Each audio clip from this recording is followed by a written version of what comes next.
बड़ी पिक्चर क्या है? 2024 का सबसे सॉलिड फॉर्मूला क्या है? मोदी की पार्टी अगर 400 पार का नारा लगाती है, यह दावा कोई हवाई नहीं है। 400 पार का फॉर्मूला बन रहा है, जिसमें सबसे बड़ा रोल है हिंदू वोट का और हिंदी बोलने वाले वोटर्स का। देश में करीब 413 सीट ऐसी है जहां का वोटर हिंदी बोलता है, जहां हिंदू वोट का दबदबा है। बीजेपी का फॉर्मूला रेडी है और मोदी के विरोधी इसमें पूरा योगदान दे रहे हैं। अचानक नॉर्थ बनाम साउथ की चर्चा होने लगी। अचानक हिंदी भाषी वोटर के खिलाफ बयान दिए जाने लगे। मतलब सनातन के नाम पर, हिंदी के नाम पर एक ध्रुवीकरण की प्रयोगशाला रेडी हो गई। इसका असली गणित क्या है, आइए आपको समझाते हैं।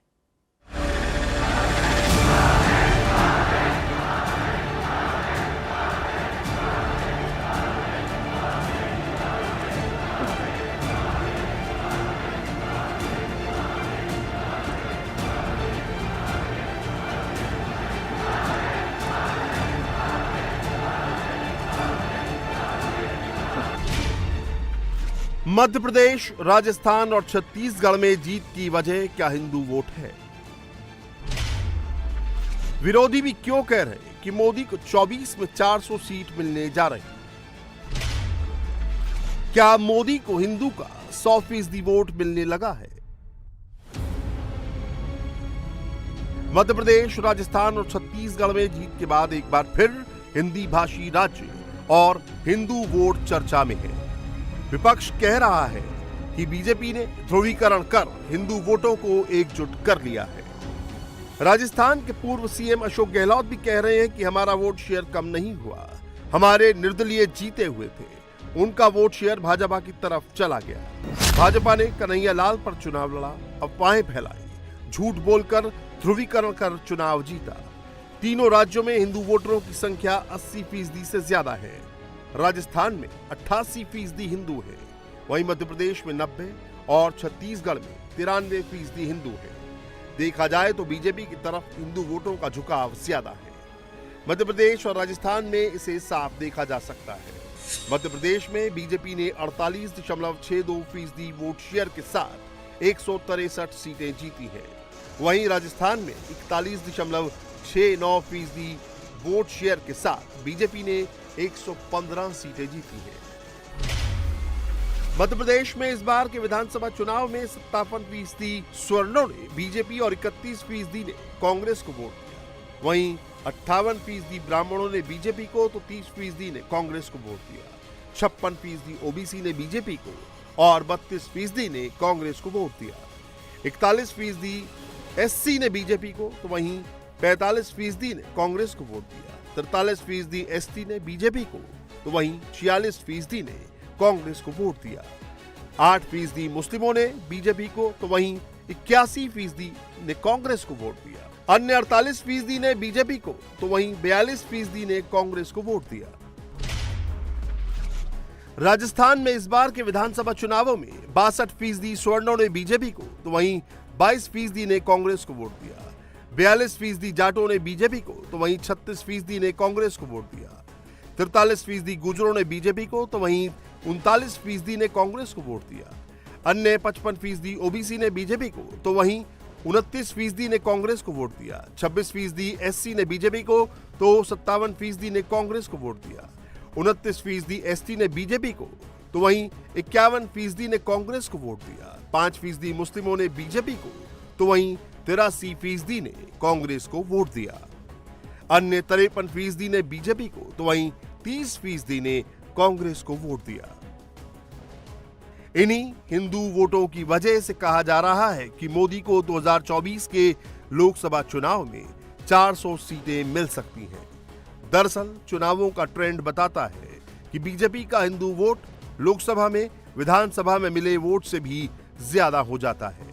यानी मोदी का चेहरा सामने आते ही कांग्रेस का वोटर भी बीजेपी में शिफ्ट हो जाता है। इसे CSDS के पोस्ट पोल सर्वे से भी समझा जा सकता है। 2018 के विधानसभा चुनाव में 58% स्वर्णों ने बीजेपी को वोट दिया, जबकि 33% ने कांग्रेस और 9% ने अन्य को दिया। वहीं जब 2019 का लोकसभा चुनाव हुआ तो बीजेपी को 75% स्वर्णों ने वोट दिया, जबकि कांग्रेस का वोट घटकर 25% हो गया। इसी तरह का ट्रेंड हिंदी भाषी दूसरे राज्यों में भी देखा गया। 2018 में मध्य प्रदेश विधानसभा चुनाव में 58% स्वर्णों ने बीजेपी को वोट दिया था। वहीं 2019 के लोकसभा चुनाव में ये 17% बढ़कर 75% हो गया। ओबीसी का भी यही हाल रहा। विधानसभा चुनावों में 48% ओबीसी ने बीजेपी को वोट दिया। वहीं 2019 के लोकसभा में ये बढ़कर 66% हो गया। वहीं बीजेपी को विधानसभा चुनावों में 33% वोट मिला, जो 2019 के लोकसभा चुनाव में बढ़कर 38% हो गया। इसी तरह बीजेपी को 30% एसटी ने विधानसभा चुनावों में वोट किया, जो लोकसभा में बढ़कर 54% हो गया। विधानसभा चुनाव में 15% मुस्लिमों ने बीजेपी को वोट दिया, जो लोकसभा में बढ़कर 33% हो गया। 2018 के राजस्थान विधानसभा चुनाव में 45% ब्राह्मणों ने बीजेपी को वोट दिया। वहीं 2019 के लोकसभा चुनाव में ये बढ़कर 82% हो गया। विधानसभा चुनाव में 53% राजपूतों ने बीजेपी को वोट दिया, जो लोकसभा चुनाव में बढ़कर 57% हो गया। विधानसभा चुनाव में अन्य 50% स्वर्णों ने बीजेपी को वोट दिया, जबकि लोकसभा में ये बढ़कर 58% हो गया। विधानसभा चुनाव में 26% जाटों ने बीजेपी को वोट दिया, जो लोकसभा में बढ़कर 85% हो गया। विधानसभा चुनाव में अन्य 46% ओबीसी ने बीजेपी को वोट दिया, जो लोकसभा में बढ़कर 72% हो गया। विधानसभा चुनाव में 34% एससी ने बीजेपी को वोट दिया, जो लोकसभा में बढ़कर 39% हो गया। विधानसभा में 40% एसटी ने बीजेपी को वोट किया, जो लोकसभा में बढ़कर 55% हो गया। विधानसभा चुनाव में 14% मुस्लिमों ने बीजेपी को वोट दिया, जो लोकसभा में बढ़कर 19% हो गया।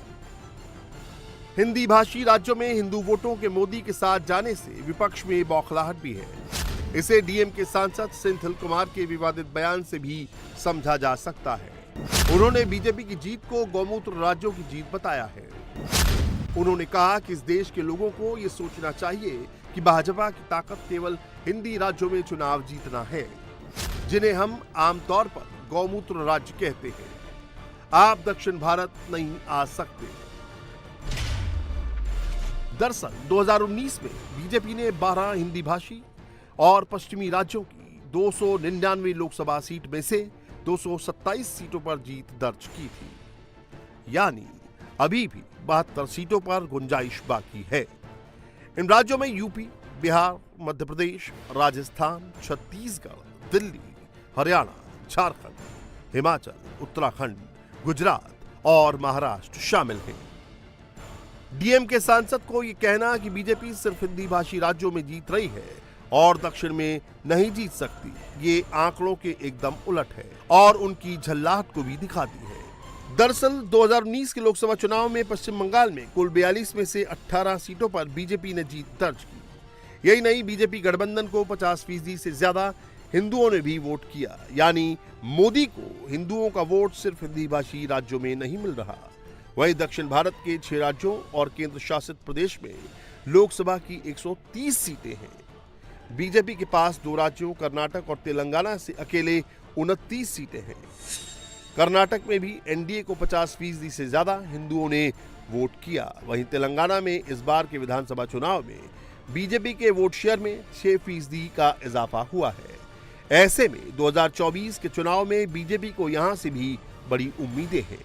इसके अलावा बीजेपी को हिंदी भाषी राज्यों यूपी, बिहार, दिल्ली और राजस्थान के अलावा महाराष्ट्र, पश्चिम बंगाल और असम में भी हिंदू वोट बड़ी संख्या में मिले। एनडीए को इन राज्यों में 50% से ज्यादा हिंदुओं ने वोट किया। असम में 70%, बिहार में 65%, गुजरात में 67%, कर्नाटक में 58%, मध्य प्रदेश में 60%, महाराष्ट्र में 62%, राजस्थान में 63%, यूपी में 59%, पश्चिम बंगाल में 57%, दिल्ली में 66%, झारखंड में 64%। दरअसल 2013 में मोदी बीजेपी का चेहरा बने। इसके बाद से पार्टी में धर्मनिरपेक्षता और सद्भावना का दिखावा भी बंद हो गया। भाजपा के संस्थापक तो खुशी खुशी इफ्तार पार्टी भी दे दिया करते थे। मगर मोदी ने फोटो खिंचवाने के लिए भी टोपी पहनने से इनकार कर दिया। अब विकास के साथ हिंदुत्व का मॉडल था। मोदी गुजरात में भी खास फॉर्मूला यानी क्षत्रिय, हरिजन, आदिवासी और मुस्लिम के समीकरण का तोड़ निकाल चुके थे। मोदी की इस रणनीति ने हिंदू समुदाय को साफ संदेश दिया, यानी बीजेपी सबसे पहले उनकी पार्टी है। इस रणनीति ने 2 से ज्यादा दशकों से चले आ रहे जाति वर्चस्व की राजनीति को तोड़ दिया और इसे हिंदू वोट बैंक में बदल दिया। 2014 के लोकसभा चुनाव में इसका साफ असर भी दिखा। मोदी की अगुवाई में बीजेपी ने 282 सीट जीतकर पूर्ण बहुमत हासिल किया। इसका असर राजस्थान, मध्य प्रदेश और छत्तीसगढ़ के चुनाव में भी देखने को मिला। इन 3 राज्यों के चुनाव में कांग्रेस नेता राहुल गांधी ने जातिगत जनगणना का मुद्दा उठाया। इसके बावजूद कांग्रेस से ज्यादा ओबीसी वोट बीजेपी को मिले। अमित शाह ने बुधवार को लोकसभा में इसकी वजह भी बताई। Backward classes, backward classes, backward classes, backward classes. भाई पहले आपका इतिहास तो देखो।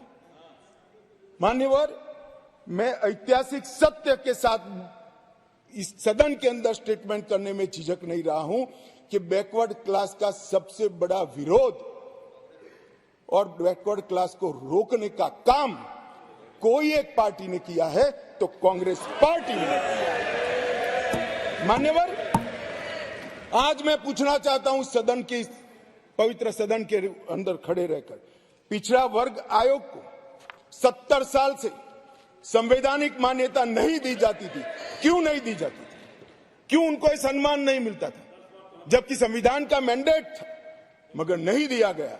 नरेंद्र मोदी जी ने इसको संवैधानिक मान्यता देने का। मैं आज पूछना चाहता हूं इस सदन के अंदर जो आम सभाओं में backward class, backward class, backward class कर कर घूमते हैं, मैं फिर से कहता हूं, उनको मालूम नहीं है इनकी पार्टी ने क्या किया है। किसने काका साहेब कालेकर कमीशन का रिपोर्ट रोक कर रखा, वो जवाब होना चाहिए। देश की जनता को मालूम पड़ना चाहिए। मंडल कमीशन के रिपोर्ट तक जब तक वो सत्ता के बाहर नहीं गए तब तक लागू नहीं हुआ, और बाद में लागू हुआ भी तो विपक्ष के नेता ए नाते स्वर्गीय राजीव गांधी ने इसका विरोध किया। मान्यवर, विरोध। और आज वो बैकवर्ड क्लास की बात कर रहे हैं। मान्यवर, 2014 में बीजेपी को कितने फीसदी हिंदू वोट मिले? हिंदू और स्वर्ण वोटों में बीजेपी को 47% और एनडीए को 56%। हिंदू ओबीसी में बीजेपी को 34%, एनडीए को 42%। हिंदू एससी में बीजेपी को 24%, एनडीए को 30%।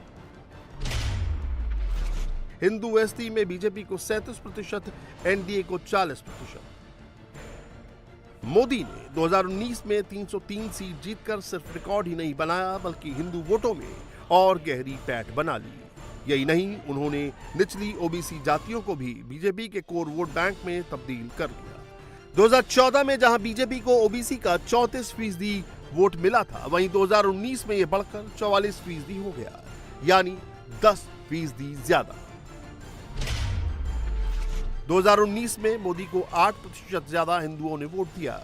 बीजेपी गठबंधन वाले एनडीए को 52% हिंदू वोट मिले। अकेले बीजेपी को 44% हिंदू वोट मिले। हिंदू स्वर्ण वोटों में बीजेपी को 52%, एनडीए को 59%। हिंदू ओबीसी में बीजेपी को 44%, एनडीए को 54%।